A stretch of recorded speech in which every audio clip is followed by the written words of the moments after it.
मुल्क भर की तरह शदात कोट में भी जश्न ईद मिलादुन्नबी सल्लल्लाहु अलैहि वसल्लम नहायत अकीदत और एहतराम के साथ मनाया गया।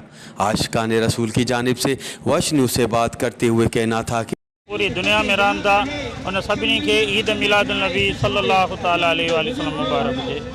त अॼु जेको भलारो ॾींहुं आहे 12 रबीउल अव्वल जो ॾींहुं आहे, इन में असांजे सरकार सल्लल्लाहु ताला अलैहि वसल्लम जी पैदाइश थी आहे। ही पूरे ॾींहंनि खां अफ़ज़ल आहे, ईद खां बि अफ़ज़ल आहे, सभिनी ॾींहंनि खां अफ़ज़ल आहे।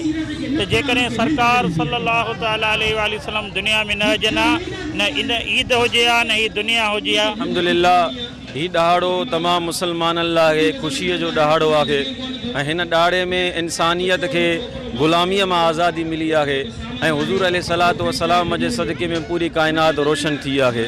अल्हम्दुलिल्लाह असांखे नबी करीम अलैहिस्सलातु वस्सलाम जी आमद जे करे ही दुनिया मिली आहे, ही काइनात मिलियो आहे, ही नेमतूं मिलियूं आहिनि, ही सभु कुछ हुज़ूर अलैहिस्सलातु वस्सलाम जे सदक़े आहे।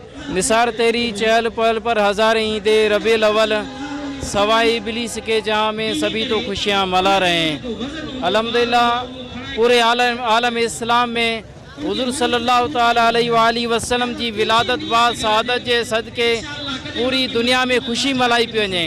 असांजे शहर शदादकोट में भी अल्हम्दुलिल्लाह हर आशिक़े रसूल ख़ुशि आहे। पर असां आलम इस्लाम के मुसलमान के इहो पैगाम ॾियणु चाहियूं था त ईद मिलादुन्नबी जे सदक़े में पंहिंजा घर सिंगारियो, पाण खे सिंगारियो। अॼु असीं उन अज़ीम नेमत जो मिलाद मल्हाइण जे लाइ जमा थिया आहियूं, जिन जे सदक़े ही तमामु आलम इस्लाम असांखे अता कयो वियो, जिन जे सदक़े हज़रत आदम अलैहिस्सलाम खे पैदा कयो वियो ऐं जिन जे सदक़े असांखे हिते पैदा कयो वियो। त हुज़ूर अलैहिस्सलातु वस्सलाम खां कोई पुछा करे तो साहबाए करम मां त तव्हां सूमर जे ॾियारे जो रोज़ो छो रखंदा आहियो? त हुज़ूर अलैहिस्सलातु वस्सलाम इरशाद फरमाइनि था, मां इन ॾींहुं पैदा थियो हुयमि त इन ॾींहुं पंहिंजी विलादत जी ख़ुशी मल्हाइण जे करे मां रोज़ो रखंदो आहियां। त मुंहिंजा मुकरम इस्लामी भाइरो हुज़ूर अलैहिस्सलातु वस्सलाम बि पंहिंजी विलादत जी ख़ुशी मल्हाई आहे। त मां बि तव्हां सभिनी तमामु आलम इस्लाम खे इहो चवणु चाहियां थो त हुज़ूर पंहिंजे विलादत जी ख़ुशी मल्हाइण जे करे रोज़ो रखियो। त तव्हांखे बि इहो दर्स आहे त हुज़ूर जी सुन्नतनि ते अमल कंदे असांखे बि सूमर जे ॾियारे जो रोज़ा रखणु घुरिजे ऐं हुज़ूर अलैहिस्सलातु वस्सलाम जे मिलाद मल्हाइण में यानी ख़ुशी सां मिलाद मल्हाइणु घुरिजे। उनका मज़ीद कहना था कि नबी करीम सल्लल्लाहु अलैहि वसल्लम की पूरी ज़िंदगी हमें इस्लाम की पैरवी और इंसानियत से प्यार का दर्स देती है। कैमरा टीम के साथ गुलाम अली ब्रावई, वश टीवी शदादकोट।